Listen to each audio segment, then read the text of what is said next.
second. And it says we're live. Hello. Welcome, everyone. Everybody's watching. We have a few people in the chat already. Comic Books NYC, Fire Guy Ryan, Wingnut. Oh, I have to mute that. Oh, yeah, I better turn the sound down on my iPad here. All right. I think now we're actually prepared. I had all day to do this. 23 Fames, thanks for stopping by, jumping over from the Comicaholics Alex Comic Hoarder auction. Knew we were going to get a little bit of a hit from that. John's Comics with Kids is in the chat too. How do I make you guys admins or whatever? That I don't know. All right, well. I got to research that. Bueller's going to have to help me with that.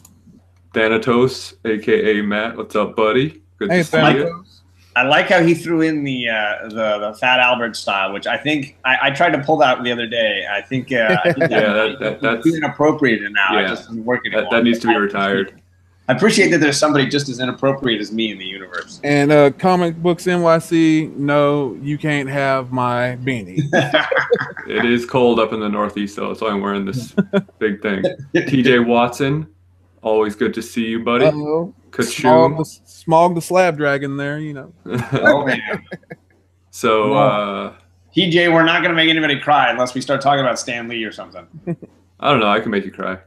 A couple of weeks ago, I was a best man at a wedding, and I told the bride and groom, I said, if you make me make a speech, I'm going to make you both cry. And there you go. Success. There you go.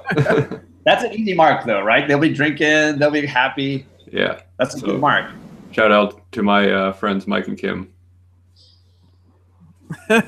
Making them cry on their wedding day. That's cool, though. Anyway, welcome to new Comic Book Day Book Club, week 4. We got myself, White Whale Comics, a.k.a. Alec. We got John's Comics with Kids. And it's me. What's up, everybody? I'm back. And oh, wait, this is the wrong show. Hold on a second. Our special guest, Tony Sanders, who actually was scheduled to be a guest pretty much each week, and we kept pushing him back like jerks. Oh, that's all right, guys. You gotta save that ace. You know, you play that too early, you're gonna blow it. And we wanted to get people on weeks where they are passionate about the book. So, oh yeah, excited to have you, buddy. I'm glad to be here, man. I'm glad to be with my bros. I got issues in the house. A huge supporter of us on Instagram. Always appreciate it, buddy. Yeah, I got issues. He's like one of our best cheerleaders, promoters, Comic Book NYC too. Yeah. Really appreciate those guys. So, should we dive right in? Let's do it. Let's do it. Tony, you want to take the honors of going first as the guest? All right. Well, the story, I like the whole story of it, the whole premise of it.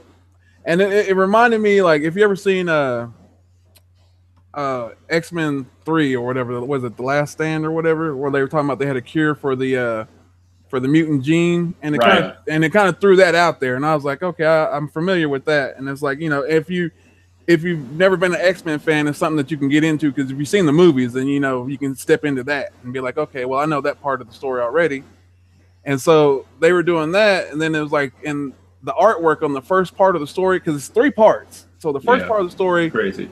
The artwork was, I liked it and stuff. And then it was like I read further into it, and then like the second part, it changed up to a different artist, and it was like, and it flashed back kind of, and I was just like, okay, so this is, I guess, the beginning of the story in the middle of the book. Yeah, it's kind of interesting. The second artist I definitely liked less. Yeah, he wasn't but the third one, that's Mark Bagley. That's my boy. Mark Bagley did the third story, so I was happy to see that. So I was like, okay, that's a bonus. So to me, it was the story was like, each story was good, but like the artwork in the middle of it, when they started it from the middle, kind of like threw me off, and it was like I didn't really like the artwork. But the first guy was good on the art, and the story was good, and then like the third part was just solid. It was just solid, man, all the way around. So I was fairly nervous for this because I'm a big X-Men fan, and relaunching Uncanny is like a big deal, right? Mm-hmm. And so there was a lot of expectations for me. And I know, John, we talked about this as well, about how we were concerned about doing this because, you know, it could have fallen flat on its face. And I'm going to try to do this little trick again. We also didn't want to like force all of the people watching this show to go and drop $8 just so they can participate. So this is the second page. Spoiler alert. Yeah. And as soon as I opened this up, I was like, I'm in 100%. This book rules. It was like the 90s again. Yeah, for sure. I mean, it was just like you're thrown right in, and it was exciting. And like, this is an awesome splash page, and everyone's saying, "Where's Kitty Pryde?" And it's just like, it's already a mystery. It's already exciting. And then we get to this page, and I'm like, oh, great. This again, just some guy in a suit talking about how they want to ban X-Men or mutants. And then Jubilee, my girl, my number one girl, goes and addresses it, breaking the fourth wall. Yes, 100%. Yeah. On board. Yeah, it was good. I liked it. It was so nice. I bought it thrice. Oh, I was gonna ask because I saw that Matt was talking about Thanatos was saying the price tag was steep, and I was thinking about how many Green Lanterns that dude bought. He's got like 20. He's got 20 of Green Lantern 1. I'm just curious how many of the X-Men that he ended up with. Oh, Thanatos, you can't throw a stone when you live in a glass house, buddy. Comic Books NYC said that panel did it for me too, so I'm glad I'm not the only one. But it was like a way to open up an issue. It grabbed me, and I was hooked. I was like, all right, I'm in. Let's see where this goes. And I don't know. I thought it was great. Like I'm really excited because this is, you know, the 4th week we've done this, and it's the first book I'm actually like pretty excited about. I'm telling you, and then like I like the interaction between the like how they focused on like the lower tier X-Men, like the kids coming up, and like how they felt like, oh, you know, they're just like, you know, we're just like they're errand boys. We go do what they want, you know, and then we come back and, you know, they just say, hey, we need you to do this, but we're gonna go do this something else. So y'all do this and we'll do this. And it was just like, you know, they were playing off of that, like, hey, I don't feel like I'm getting treated right, but I still want to be an X-Men. Yeah, that was cool. Yeah. Thanatos said he picked up 2 of the J. Scott Campbell variants. So did this guy. I got the Rogue and Gambit and the Beast Kitty Pryde.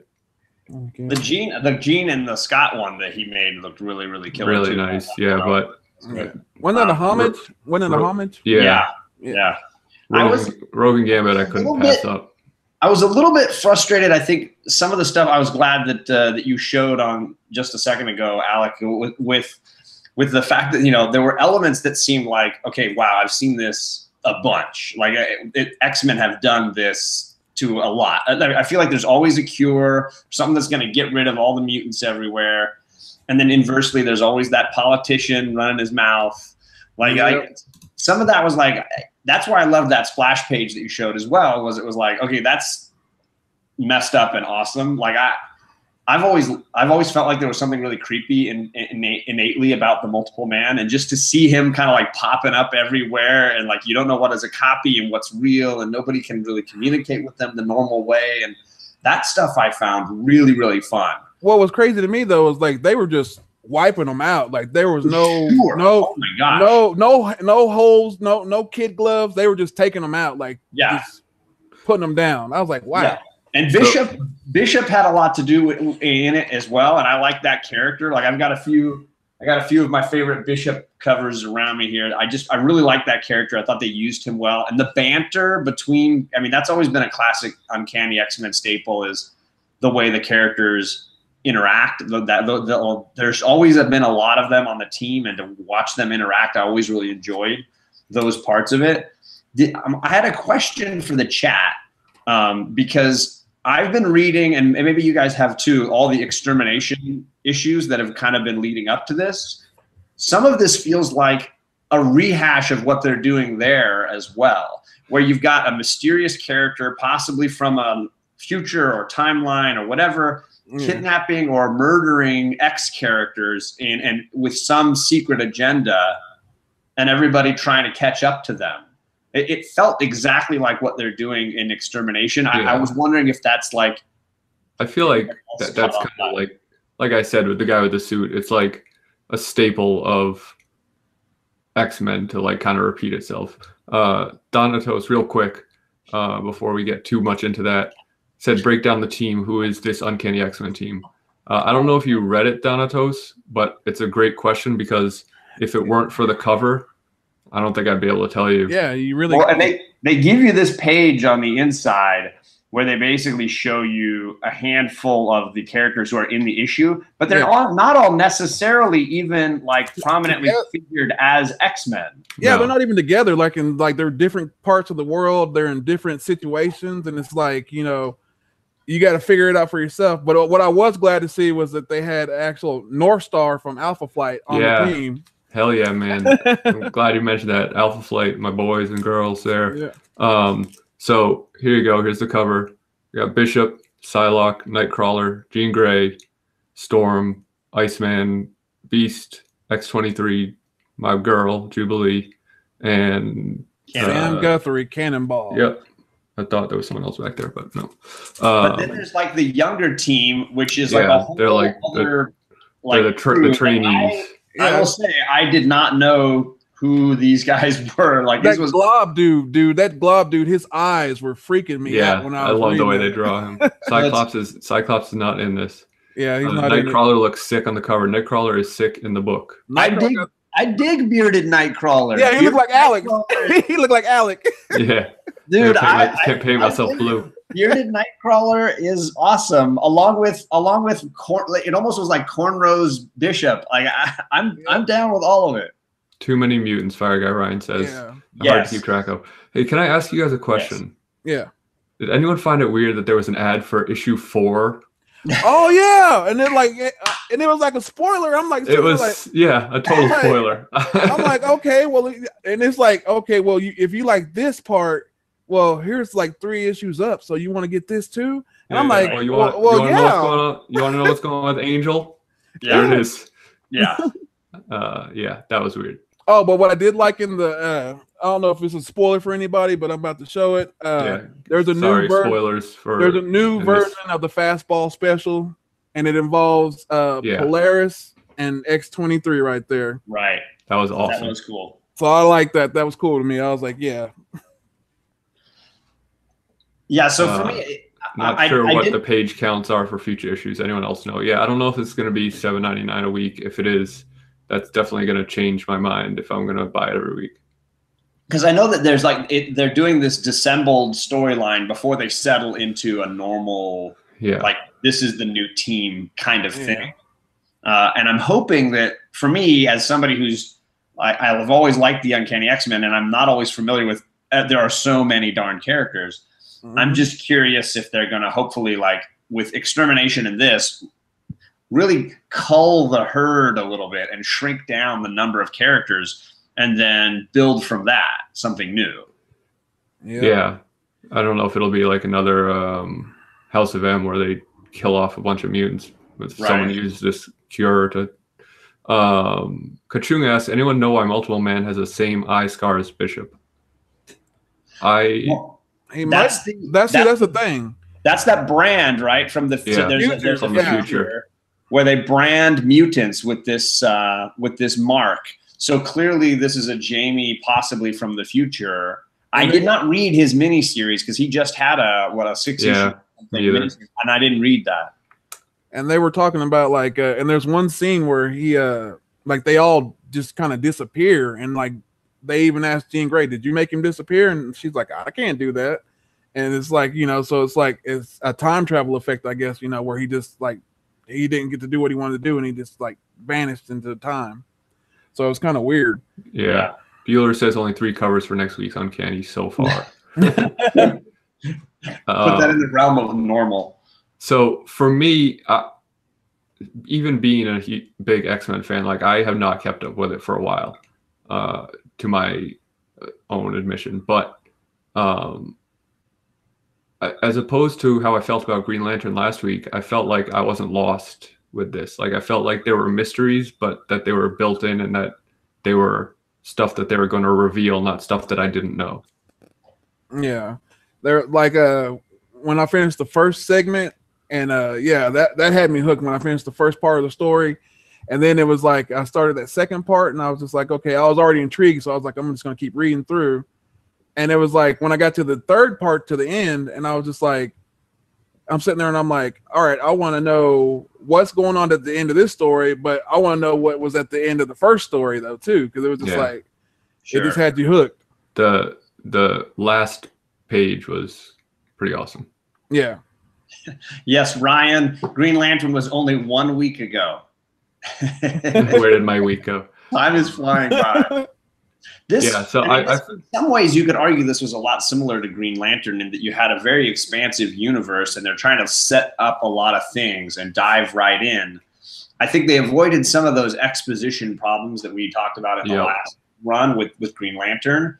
But I still thought there were a lot of like confusing elements. Like, was anybody else confused that like within the span of like 5 pages, Beast is in Africa and then he's in New York, and there's like no.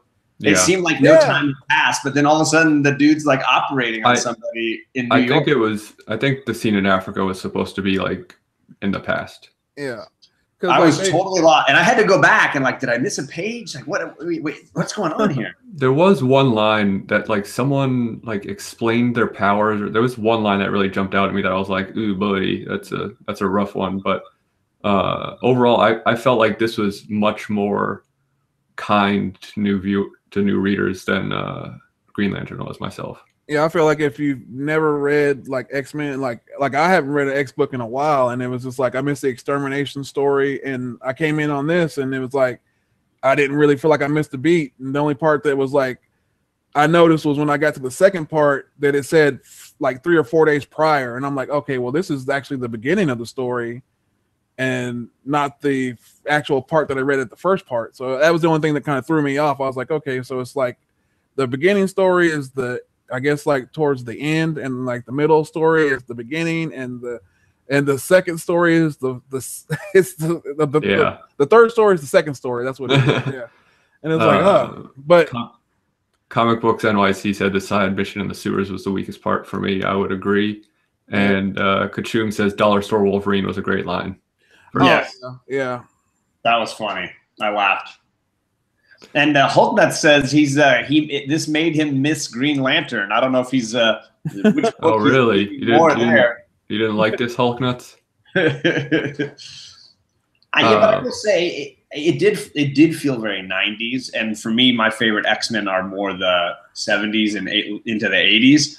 So for me, I was like, all right. I wasn't absolutely in love with it.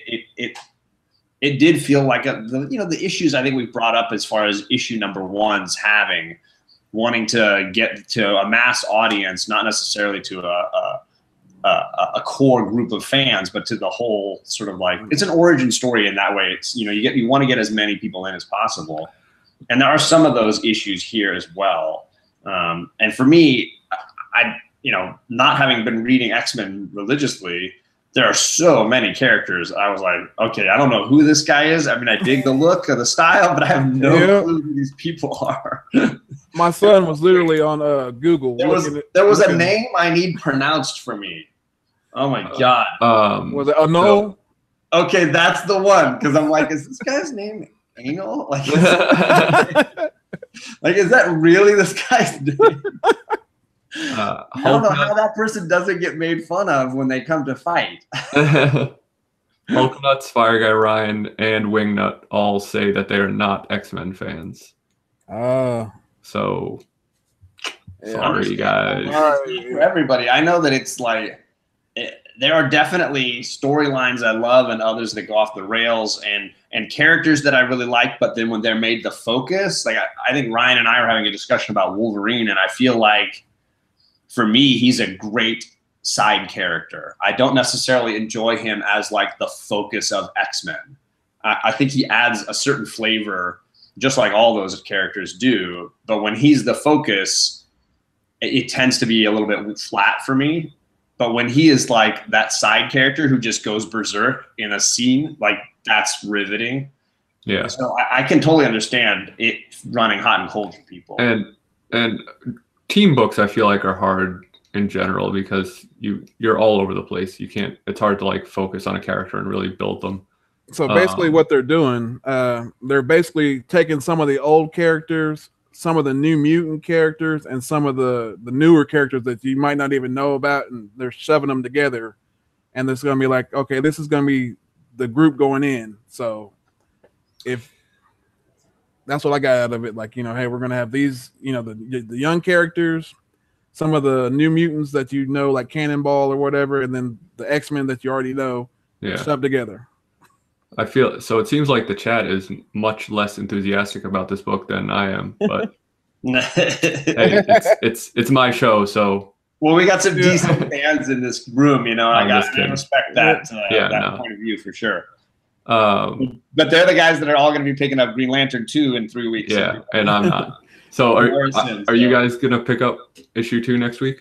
Yeah, I'm getting issue 2. I definitely want to read and see what, because like you have to read it to see, because it's like there's 2 integral parts where there's a major appearance at the end of the first story, and then like at the end of the whole story, it's just like you want to know what's going on by that time. So it's like it's worth the read. I just say it's worth the read for sure.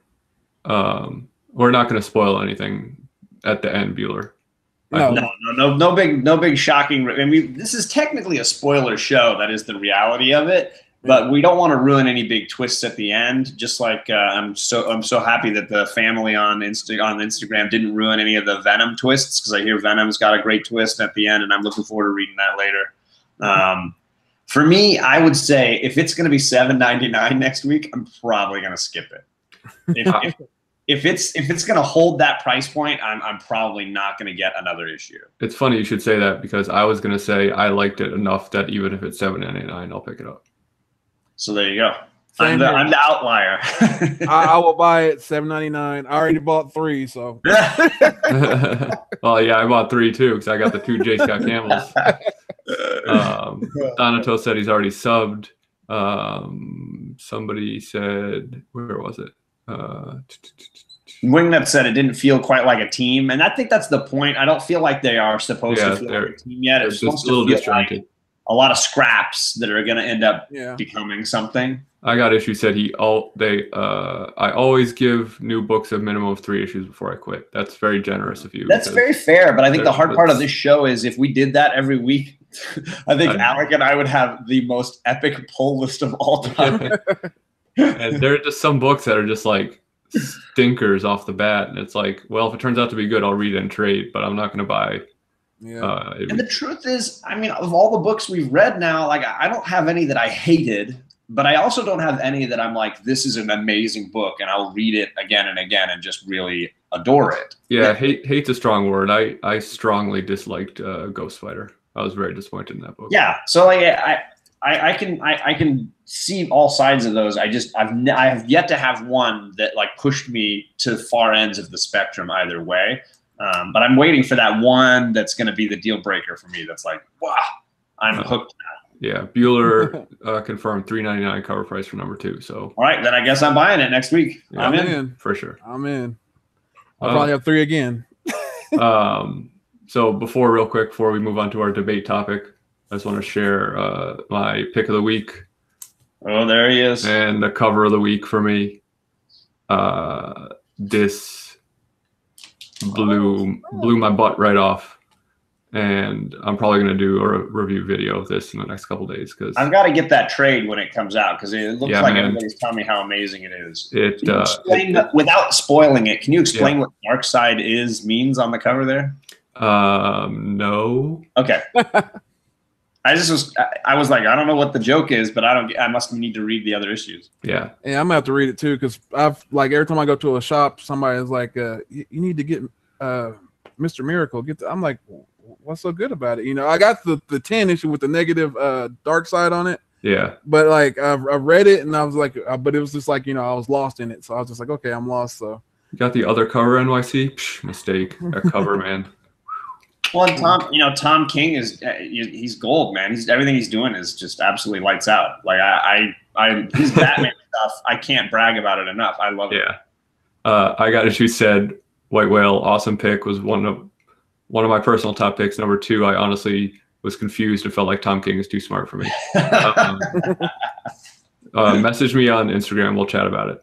Yeah. I don't know that I fully got it, but I think I don't know. The one thing I will say is, much like his Vision story, I feel like you don't need to be a fan of the universe or even the character to really get into it. It's fairly standalone. So I'm gonna do like John, and I'm gonna just buy the trade paperback and catch up on it then. Uh-oh.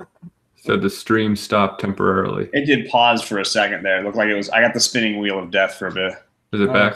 It's back. Yeah. It's been back for a little bit. Okay, great. So we're just behind on the chat. All right, so debate topic time.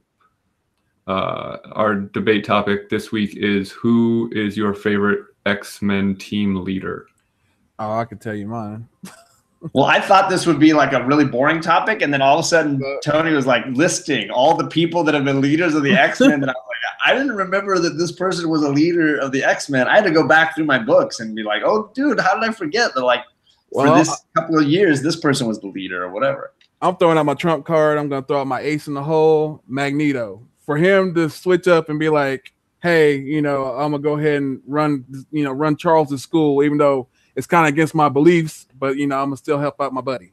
So to me, that's solid right there. Hey, yeah. Comic Tom just sent me my second copy of issue 200 when he officially gets his trial, and then Magneto becomes the leader. That's a great run of issues. It's it's a twist I would never have seen coming as a fan, and it was really well executed.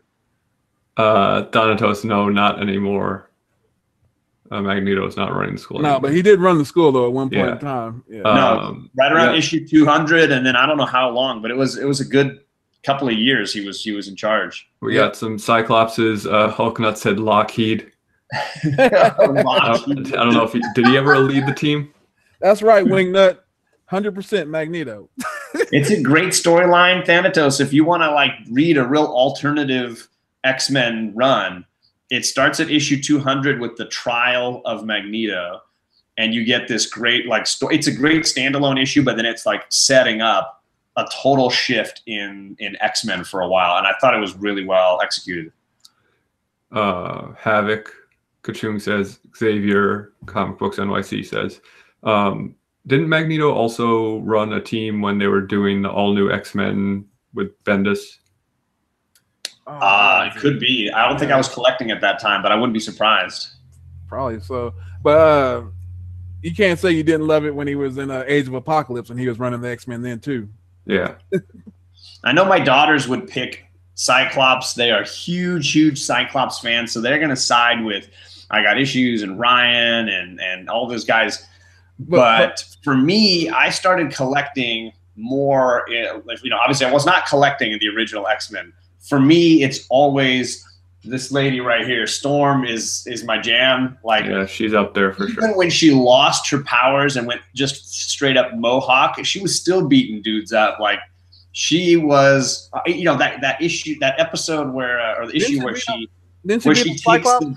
takes the mantle from Cyclops in the danger room. She straight up beats the guy, no powers, in the danger room. And so, for me, except for the fact that apparently her king of a husband in Wakanda cheats on her like crazy, I think she's straight up legit. Well, I mean, you can't blame her for that, right? No, but she lets him. So, she's got to kick him. Yeah, for me, if you want to stretch the rules a little bit and say Generation X is an X-Men team, then Jubilee is my girl. But I actually really like Kitty Pryde as the leader as well.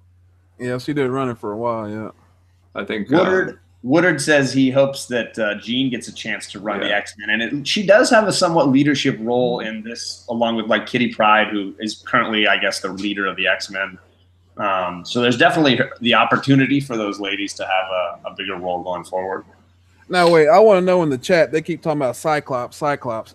Are y'all talking about Goody Two-Shoes, Professor X Cyclops, or bad guy Emma Frost Cyclops? Oh, yeah. Whedon or Claremont, right? Exactly, yeah.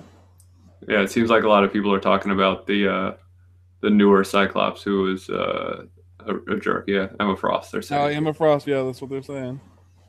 Yeah, no one likes Goody Two-Shoes. Well, I don't want to say no one. People must like Goody Two-Shoes Cyclops, but I give respect to the guy who, he was like, 138 issues deep in a row where he was just the boss of the team.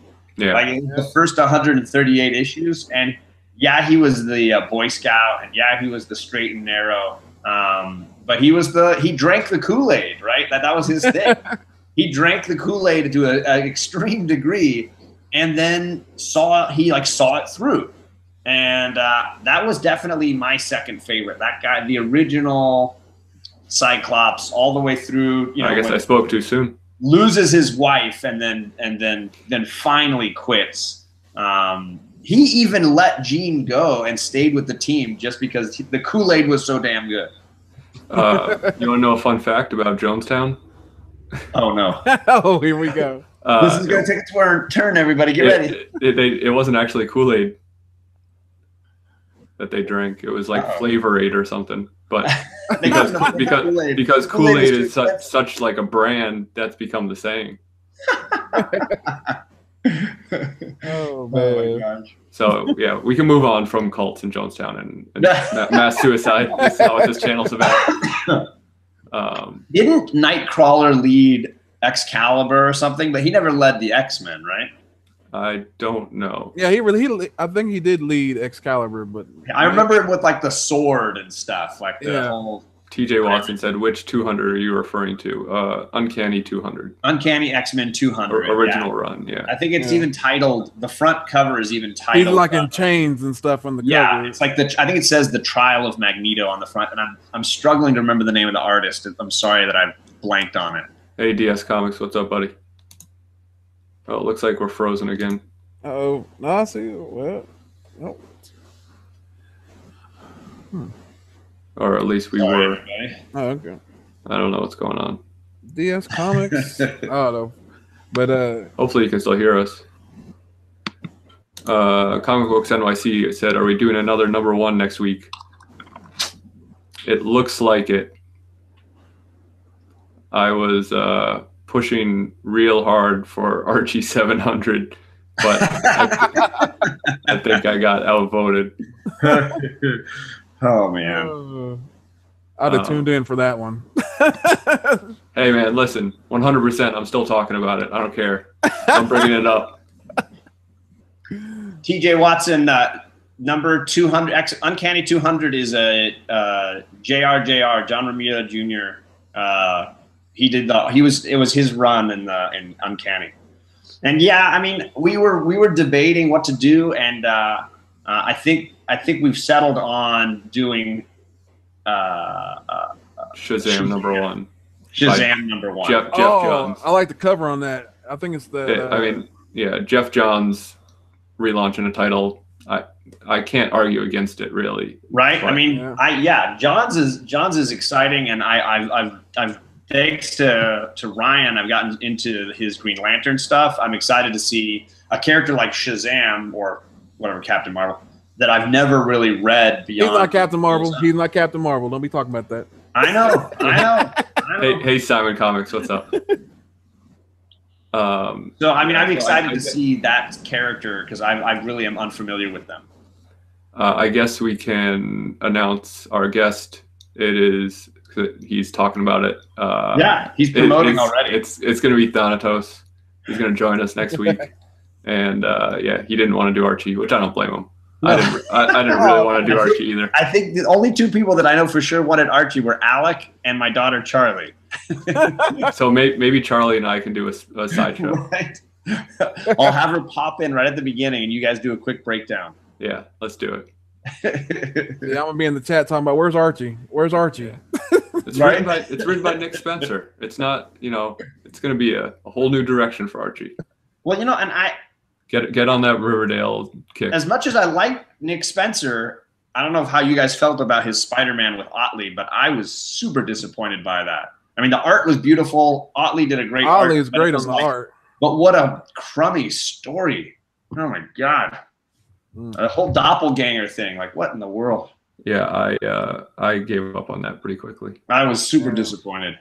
I only bought it for the art, the Otley work. That's what I liked about it because I was a big Invincible fan. So, Simon Comics, we're talking about the DC one, Shazam. Although obviously we don't want to offend Mr. Tony Sanders here. He is a big Captain Marvel fan. Not even the female Captain Marvel. He's the Marvel. Yep, the one that died of cancer. He'll be back though.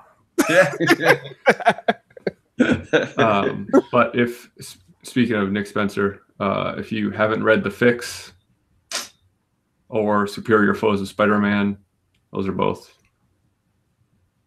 real good. So I'm hoping that Afterlife with Archie was good. Yeah, Afterlife with Archie was real fun. Thanos said he'll read Archie for me. No, we're gonna do Shazam.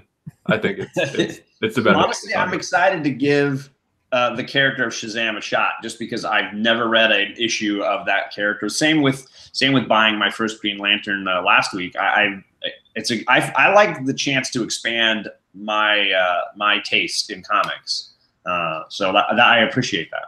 Jeff Smith did an awesome Shazam miniseries, and I'm a little biased because I love Jeff Smith so much. But if you can find it at a library or something before next week, check it out. It's real good. And Ryan is throwing out the fact that Spencer's run on Astonishing Ant-Man was really great, and that was the breakdown that Ryan and Tom did, was some of the issues from that Astonishing Ant-Man run, right? I think that's what they were doing.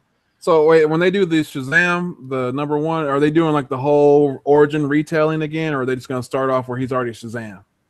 It's hard. I don't know. They always feel like those first issues are a real hurdle. You never know what they're going to try to do. Oh yeah. Yeah, don't worry. I got issues. We won't make you buy an Archie comic. I've actually never read an Archie comic either, so it would be.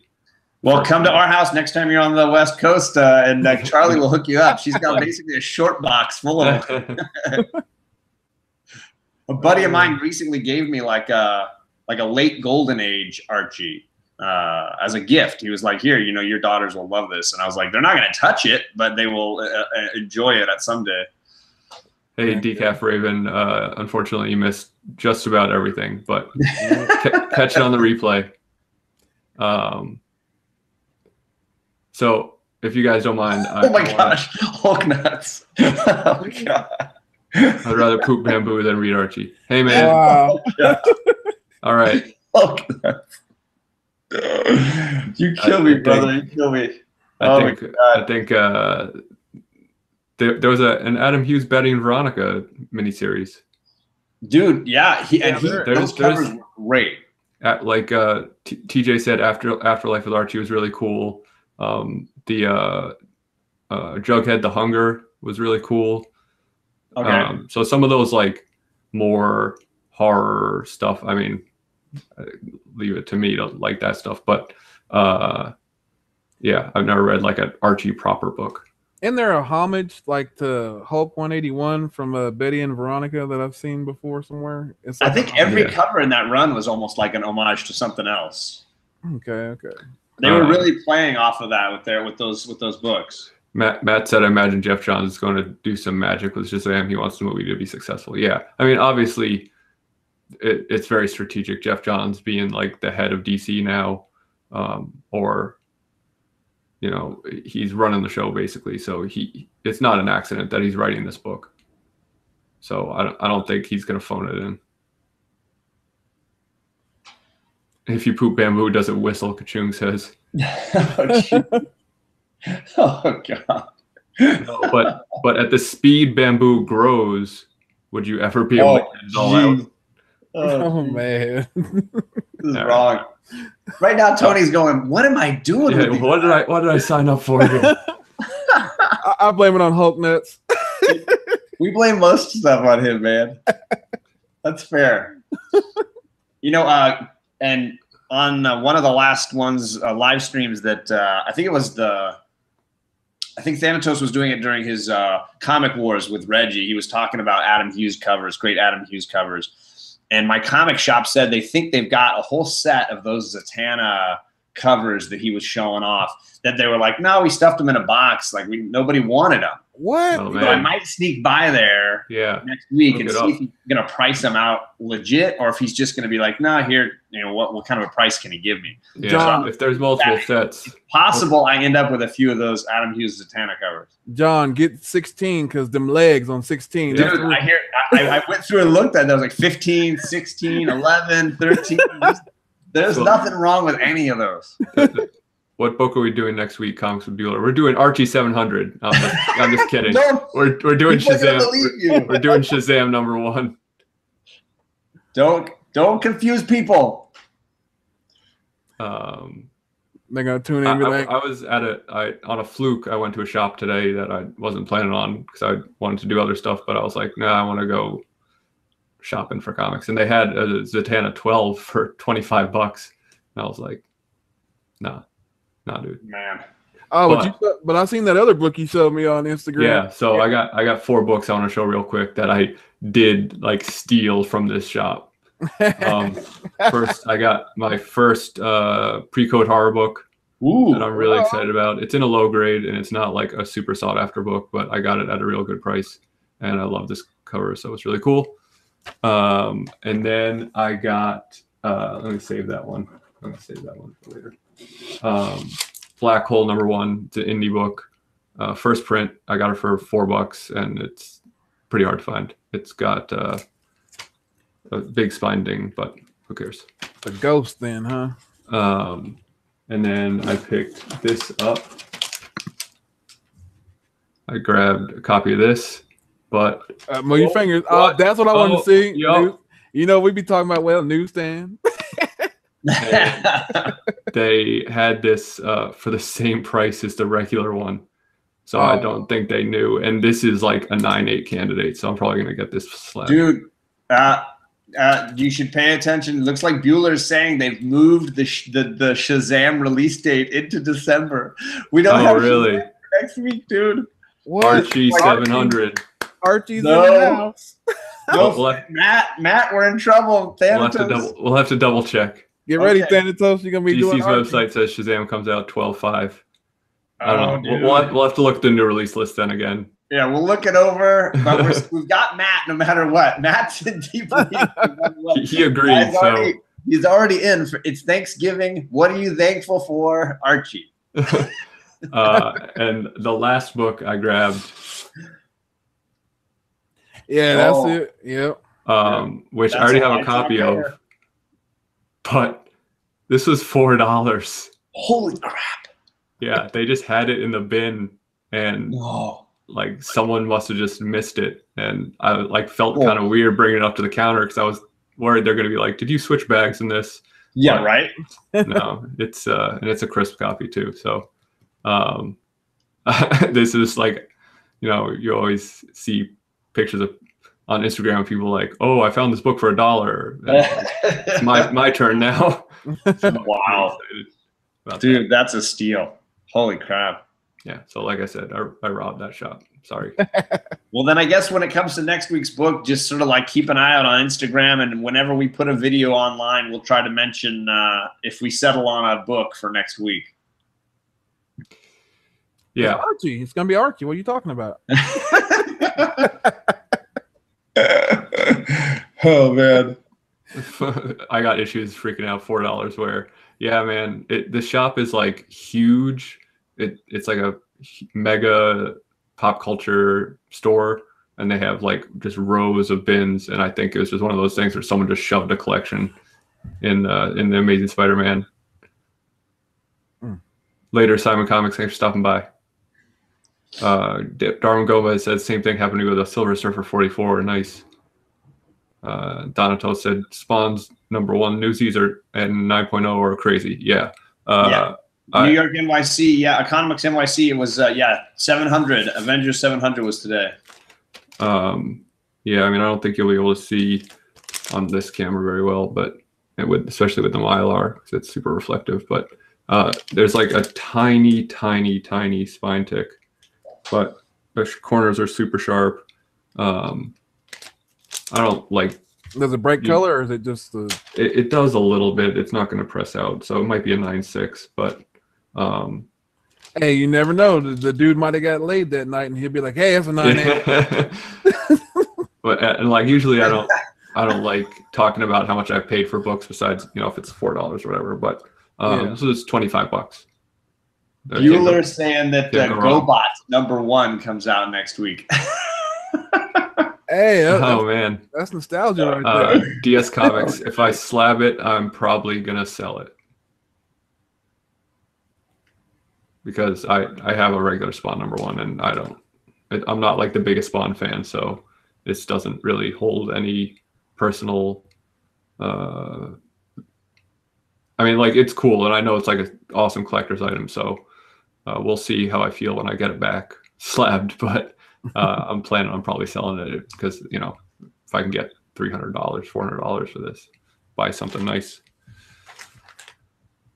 Yeah, NYC, I agree. Comics NYC was saying that it would have been nice if they spaced Avengers 700 and the Uncanny X-Men 1 a little bit apart so that they weren't like all on top of each other in one crazy day.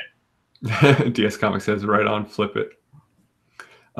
Yeah, Comic Books NYC. Marvel is not thinking about us, which I mean, we're big league, so I'm gonna have to write them a letter. Yeah, that wasn't us. Donato said just went through the new release next week. Archie might be the biggest one. Hey man, I know that Batman, the new Tom King Batman comes out next week. I'm getting that. That's the Middleton variant with Bane on the cover. That thing looks amazing. You can tell because it has the most variants.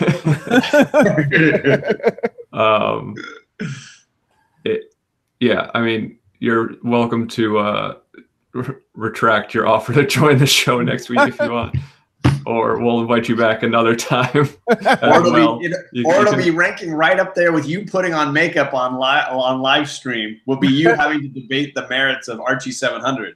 Hey man, Archie 700. We're all gonna probably flip our heads. Betty Page #1 next week. That's the biggest. Comics Bueller said. Alec gonna have me in the shop. They're gonna be like, "What are you in here to get today?" I'll be like, yeah, I want that Archie 700." Yeah, Archie. It's like how you felt like when you're like 18, 19, you go to buy porn and you're just like, can I have the Archie to porn? Well, it's that same like sort of like weird like, oh, I kind of feel dirty for doing this. It's for research. It's for research. Just order from Midtown or something. Right. We can get it in time. We'll be able to read it. Damn it. All right. So we've gone over, but I think we were having fun. Anyone want to plug any videos they got coming up or anything they got going on?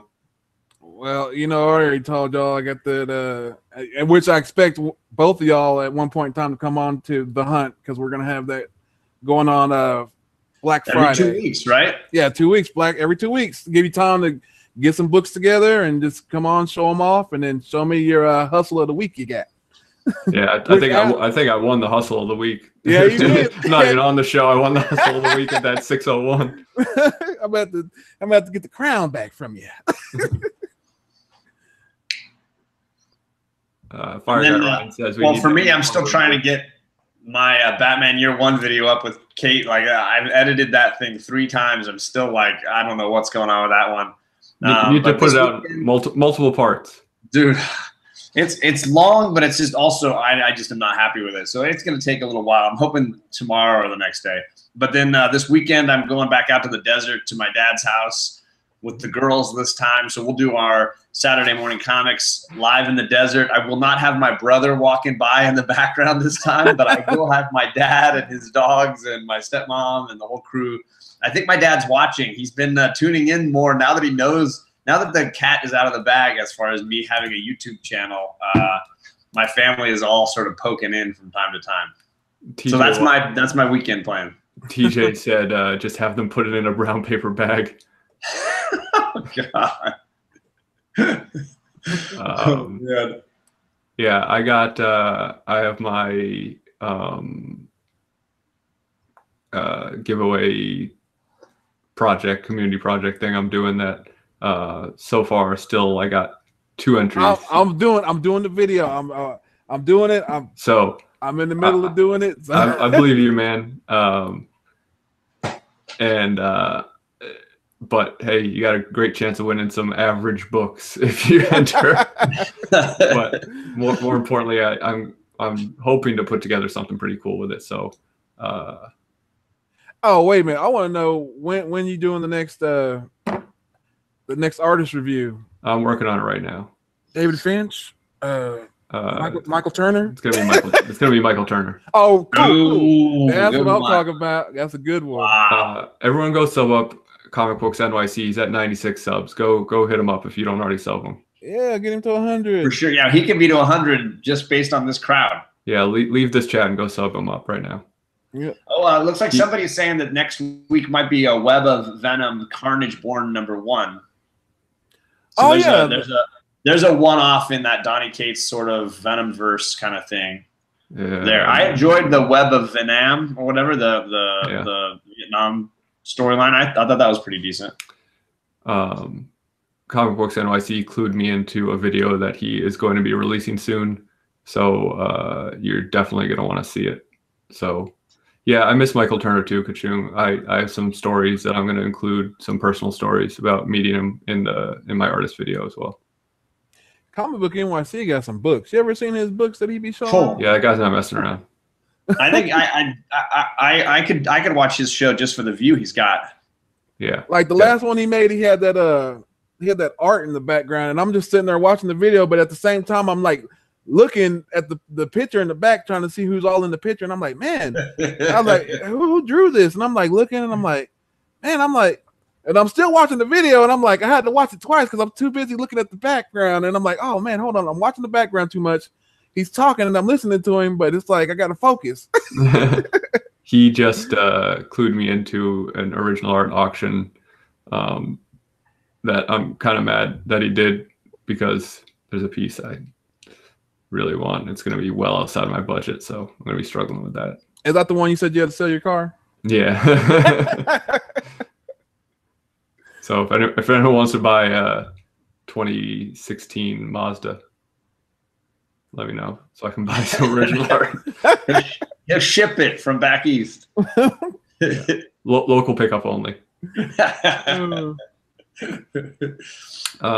And tomorrow I've got, if I can get it edited in time, which I should, I've got another 2-part video with Reggie that we're doing. Heck yeah. A follow-up from last week's 9.8 versus 9.6.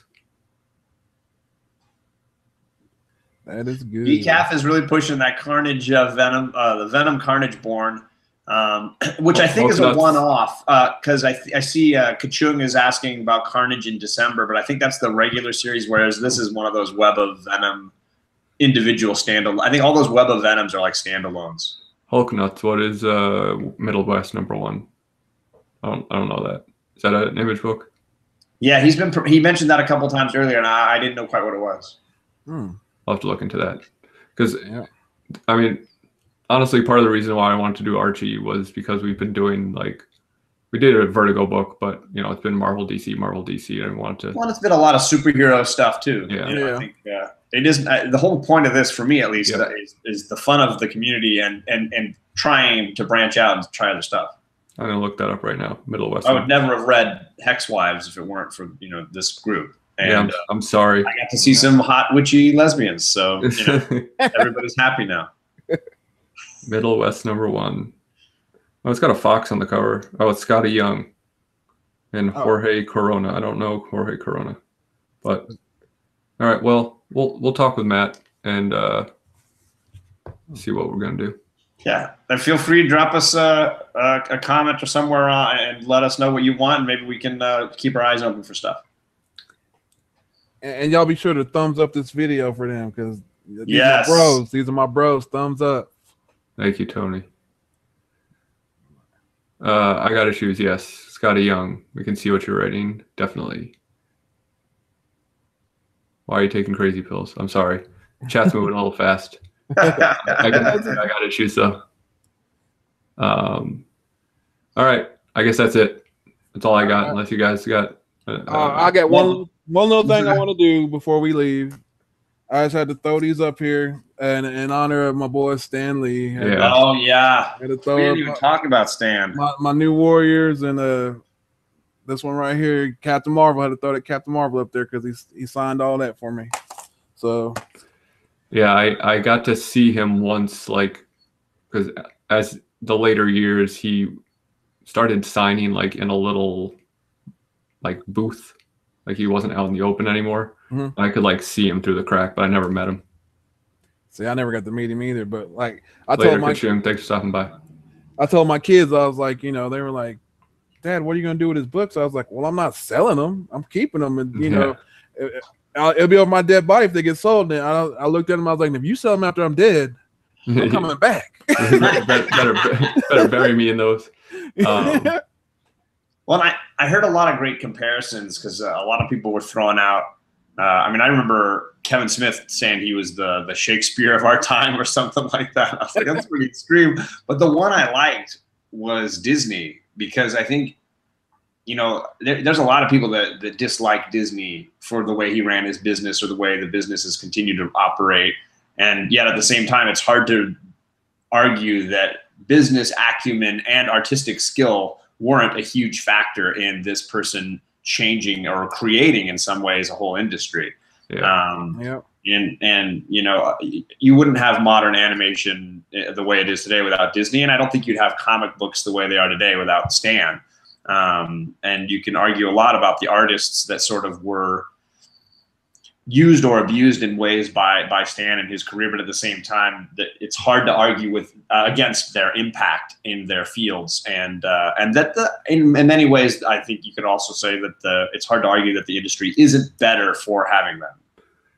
Yeah, I wrote something that I was going to record and kind of changed my mind. But, one of the things I did say was that I know I certainly probably wouldn't be a comic fan if it weren't for Stan Lee.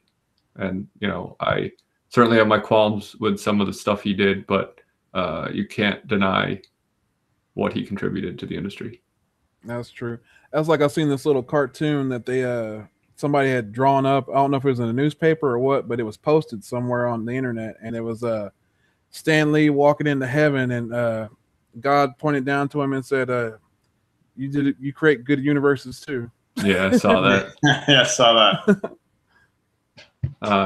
Yeah, eBay's out of control. People are vultures. It's terrible with Stan autograph stuff. All right, well, we're coming up on an hour. I think we better. All right, shut this down. Thanks, everybody. Much fun as we're having, but thanks for stopping by, everyone, and thanks for having me on. And maybe Archie next week. All